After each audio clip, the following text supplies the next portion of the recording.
It's still Midday Live. Good afternoon. Thanks for staying with us. Time now for business. Well, we will continue from where Bridget Otu ended, talking about energy matters. This time around, we're looking at the Atabo gas project. And we understand board chairman of the Ghana National Gas Company, Dr. Kwesi Botwe, says commissioning activities at the gas infrastructure project at Atabo has been progressing smoothly.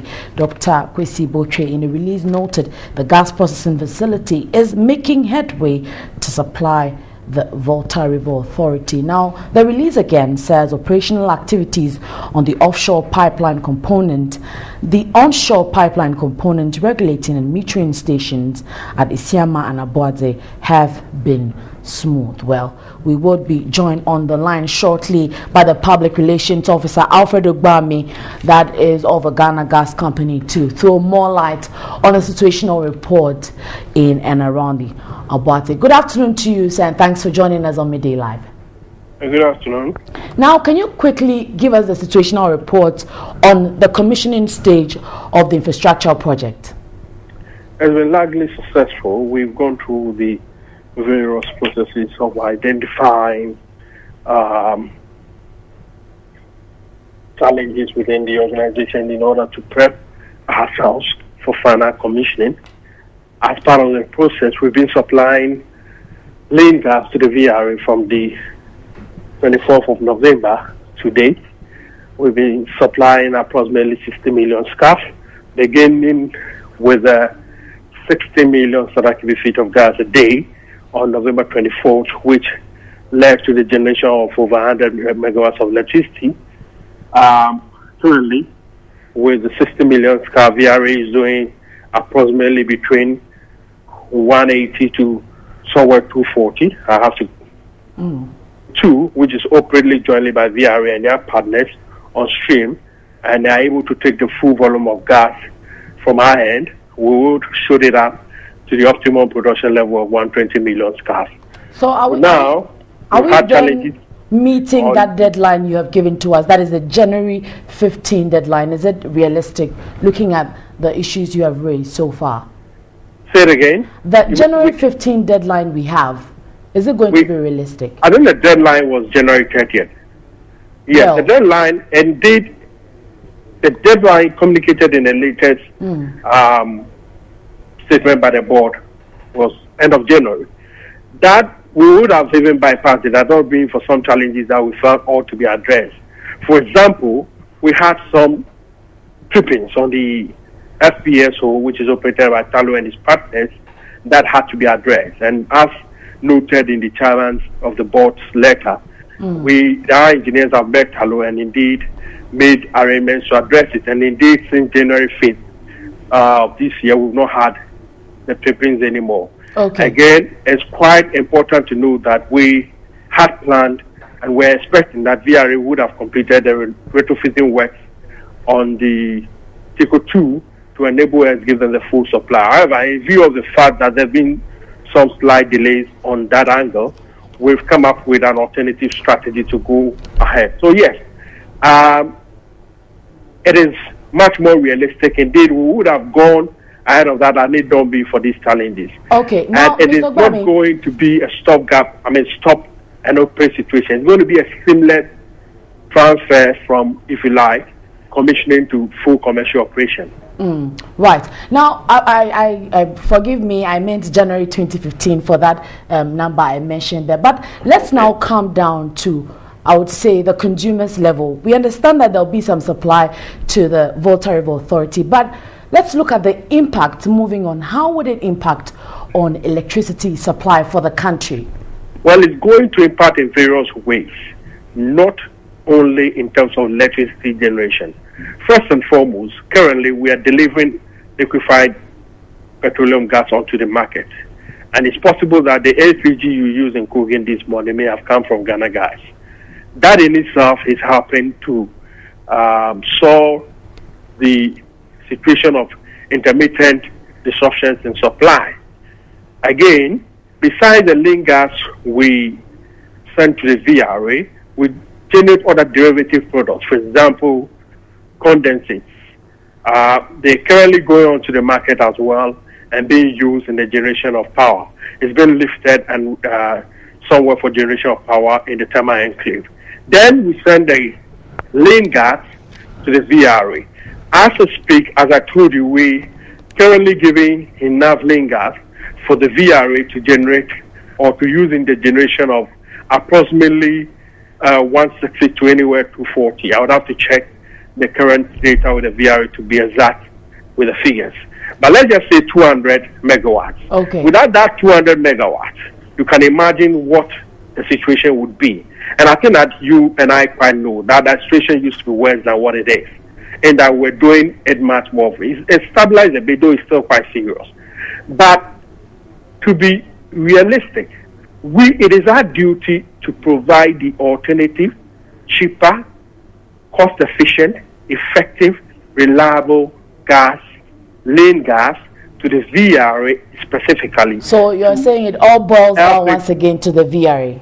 Exactly. We are not a power generation company. Right. And our duty is to help the VRA and other power generators generate the power. Well noted. But before you go, how far have you dealt with the challenges, the ones you call the punches?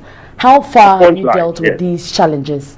Oh, there are challenges that we've been addressing, and as and when it comes, we address them. And we've gone very far. Indeed, as I speak to you, if we get an order to deliver 90 million scarves, and we're hoping that today we will get that order, we'll be able to deliver it. The post lines will not impact negatively on our ability to deliver. However, there are things that in order to achieve optimum production, we would need to work on, and we'll be working on. Well, Mr. Ogbamey, let's replay again, and information just reaching me from the VRA. We'll be speaking with them shortly, but the VRA says they are not receiving any gas from Ghana Gas Company. How would you defend that? What do you mean by the VRA? Well, that is what the VRA is saying. Information just reaching me now.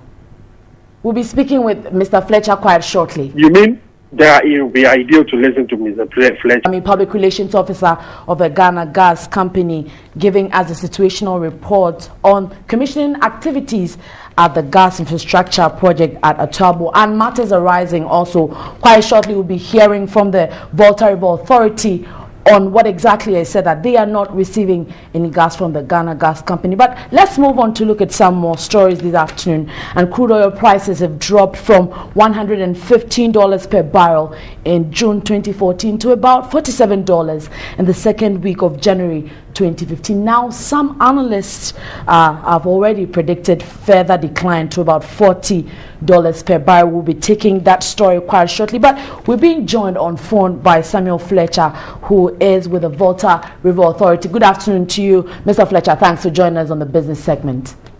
Good afternoon.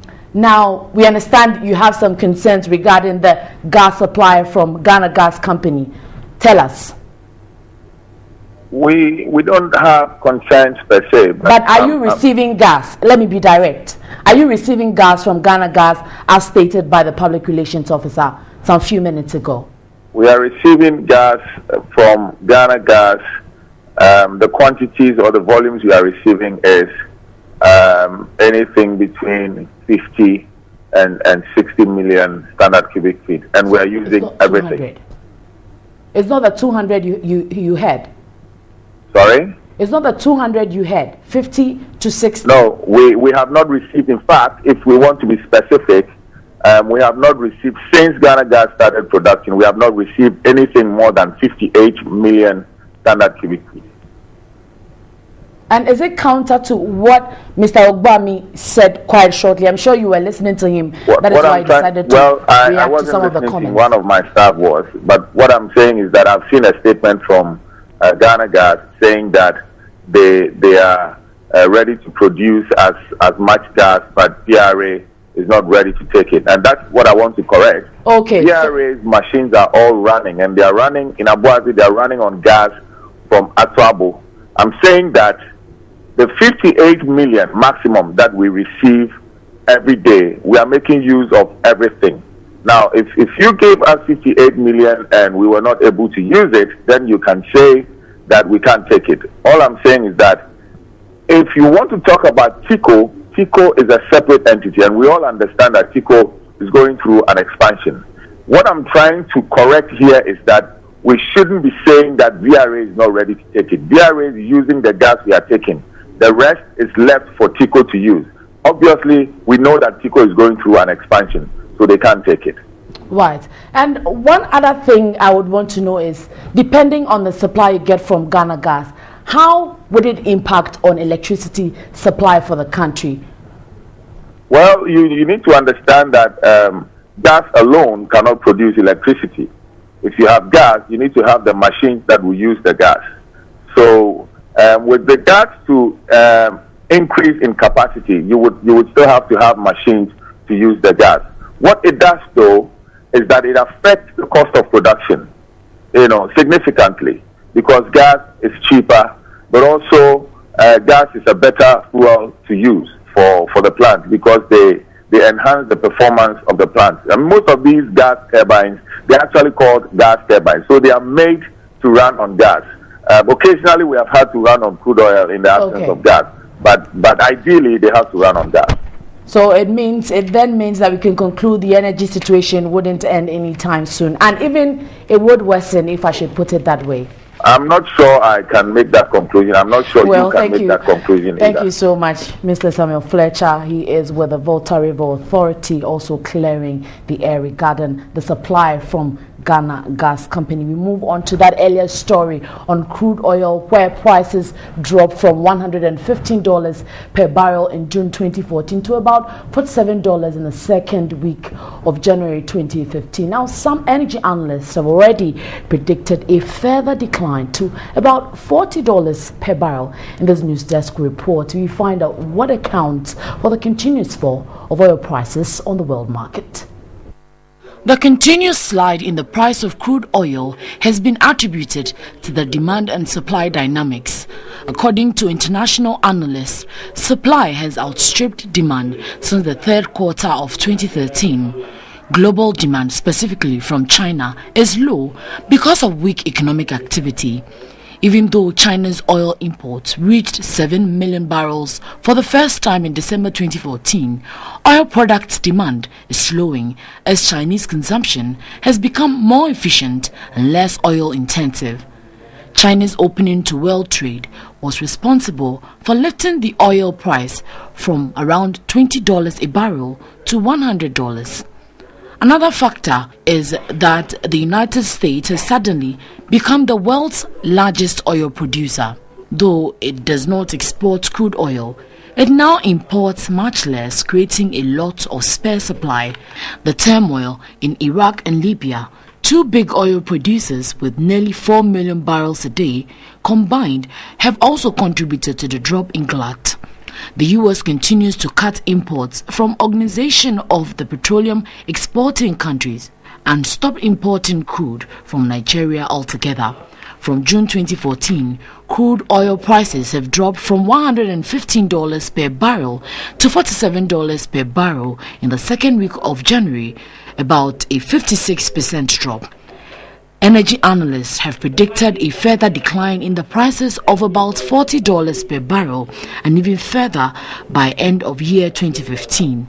According to analysts, price will not return to $100 per barrel anytime soon, primarily because of the strength of the US dollar and other short-term factors. Currently in the United States, a gallon of petrol sells at $2, in UK at £1, and in Ghana 13 cedis per gallon. Countries that have been hard hit are oil exporting countries such as Russia, Nigeria, Iran and Venezuela. The drastic decline would obviously also have an adverse effect on the Ghanaian economy. And this afternoon on the world market is trading below $50, exactly $48.51. That is the price for a barrel of oil there. We'll be giving you more updates in our subsequent bulletins. I'm Nanekia Mensah-Aborampah.